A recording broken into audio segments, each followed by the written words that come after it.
महोदय, मैं आपका आभार व्यक्त करता हूं कि आपने मुझे इस महत्वपूर्ण विधेयक पर बोलने का मौका दिया और मैं आपको बधाई देता हूं कि आज आप प्रथम बार इस चेयर पर विराजमान हुए। महोदय, अवैध अप्रवासी विधेयक 2006 कई मायनों में बहुत महत्वपूर्ण नजर आता है और इसलिए नजर आता है क्योंकि हमारा देश जो आबादी की दृष्टि से वैसे ही बहुत बड़ा देश हो गया है, वर्तमान आबादी करीब 121 करोड़ से भी ज्यादा हो गई है। बढ़ती हुई आबादी की वजह से पहले ही हमारे देश में महंगाई, बेरोजगारी और भूखमरी जैसी बहुत सारी गंभीर समस्याएं आज देश के सामने हैं। ऐसे में अवैध रूप से प्रवासियों का देश में आना और देश में रहना, यह हमारे देश के लिए चिंता का विषय हो सकता है। महोदय, अवैध प्रवासियों की आबादी चूंकि करोड़ों में आंकी जा रही है, ऐसी परिस्थिति में कि जहां हमारा देश महंगाई, भूखमरी से पीड़ित है, आबादी निरंतर बढ़ने से एक चिंता बनी हुई है। ऐसे में करोड़ों अवैध प्रवासियों का देश में रहना या आना, यह देश के लिए अच्छा संकेत नहीं है। इसका दुष्प्रभाव आज देश में देखने के लिए भी मिल रहा है। हमारा देश का नौजवान रोजगार से वंचित है। अप्रवासी, अवैध रूप से रहने वाला व्यक्ति उसके स्थान पर रोजगार हासिल कर लेता है। हमारे देश का मजदूर मजदूरी से मशहूर है, लेकिन विदेश का रहने वाला प्रवासी आकर उसके स्थान पर मजदूरी ले लेता है या और तमाम तरह की चीजों पर वो काबिज होने की कोशिश करता है। इसलिए महोदय, देश में जो देश का वास्तविक निवासी है, उस वास्तविक निवासी के अधिकारों पर अतिक्रमण का दौर आज लगातार देश में बढ़ रहा है। इसलिए मैं इस बिल को महत्वपूर्ण समझता हूं कि अगर देश के वास्तविक निवासियों की तमाम समस्याओं के निजात के लिए जो हमारी सरकारें और बहुत सारे प्रयास करती हैं, बहुत सारी कोशिशें करती हैं, अगर हमारी सरकार अवैध रूप से रहने वाले प्रवासियों को उनके देशों को संधि के द्वारा, अदरवाइज किसी और रास्ते के जरिए उनको उनके देश में पहुंचाने में सफलता हासिल करती है, तो निसंदेह इस बिल का बहुत बड़ा फायदा महोदय हमारे देश को मिल सकता है। देश के अस्तित्व में भी कई बार मुश्किलें पैदा होती हैं। अप्रवासी, अवैध रूप से रहने वाले लोग न जाने किस समय, किस मूड में कौन सी घटना घटित कर दे। हुआ भी है अमूमन, कई बार छोटे मोटे ब्लास्ट भी होते हैं, बड़े इंसिडेंट्स, क्राइम के मैटर्स भी आते हैं। तो इस तरह की चीजें भी, इस तरह के खतरे भी लगातार हमारे देश में बढ़ रहे हैं महोदय।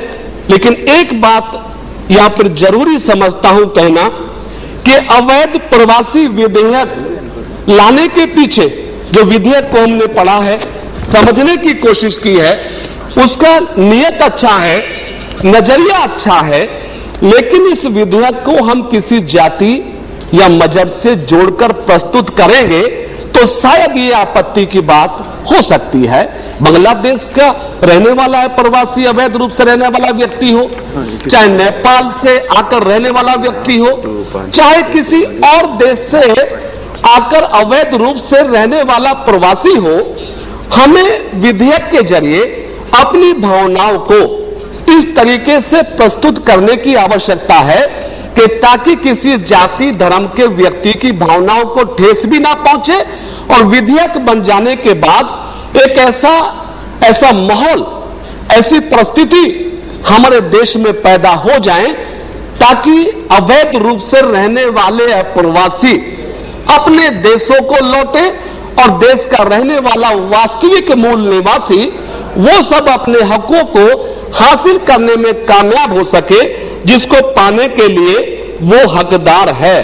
अब मान्यवर, एक चिंता की बात यह भी है कि ये जो आज बिल हमारे पेश किया गया, हमारे साथियों ने प्रस्तुत किया है, ये बात ठीक है कि ये समस्या आज की समस्या नहीं है।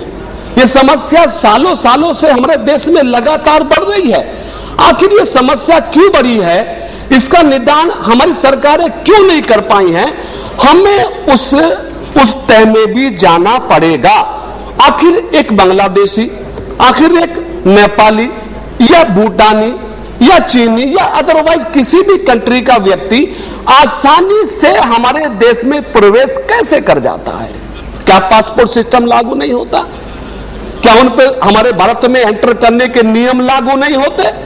अब एंटर भी हो जाते हैं तो सालों सालों से हमारे देश में बसे हैं, क्या हमारी सरकार उनको चिन्हित नहीं करती? क्या उनको रहने पर विराम नहीं लगाती? क्या उनके दूसरे अधिकारों पर कटौती नहीं करती? आखिर ये जो समस्या आज करोड़ों अवैध अप्रवासी के तौर पर हमारे देश में विद्यमान है, इसके लिए जिम्मेदार कौन है? इसके लिए जिम्मेदार कौन सी परिस्थितियां हैं? ये करोड़ लोग हमारे देश में कैसे आ गए, कैसे बस गए? मान्यवर, जब तक हम इस गंभीर और विषय पर हम लोग कोई ना कोई नियम, कोई ना कोई कानून, कोई ना कोई सिस्टम नहीं बनाएंगे, तब तक अवैध प्रवासियों का प्रवेश देश में शायद रोक पाना संभव नहीं हो सकेगा।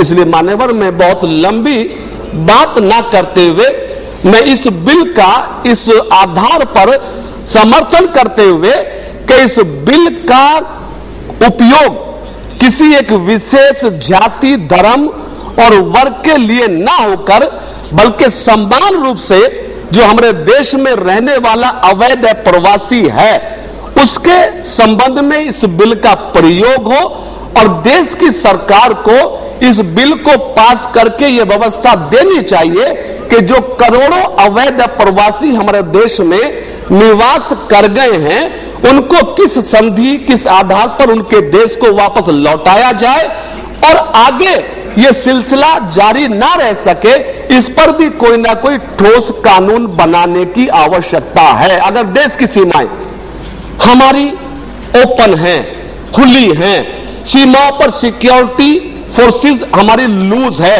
लोगों का आसानी से देश में एंटर करने का सिस्टम बंद नहीं होता, तो कानून बनाने का, अधिनियम बनाने का भी लाभ कई बार देश को नहीं मिल पाता है। महोदय, आप जानते हैं कि हमारे मुल्क में बहुत सारे कानून बने हैं, बहुत सारे नियम बने हैं, लेकिन नियम कानून बन जाने के बावजूद भी मुश्किलें जहां की तहां खड़ी हुई हैं। इसलिए मैं सरकार के नुमाइंदों से आपकी रहनुमाई में ये गुजारिश करता हूं कि इस बिल को सकारात्मक रूप से एक सरकारी बिल के तौर पर मंजूरी मिले और साथ ही साथ अवैध रूप से रहने वाले अप्रवासियों की संख्या में कटौती हो, अवैध रूप से रहने वाले प्रवासी अपने देशों को लौटे और देश के वास्तविक मूल निवासियों को वो सब हक और हकूक मिले जिसके वो हकदार हैं। अगर सरकार ऐसा प्रयास करती है तो हमारे देश की जनता के लिए बेहतर कानून और बेहतर कोशिश हो सकती है। आपने मुझे टाइम दिया, मैं आपका बहुत मशकूर हूं, आपका धन्यवाद करता हूं। शुक्रिया। धन्यवाद। नाउ श्री एन के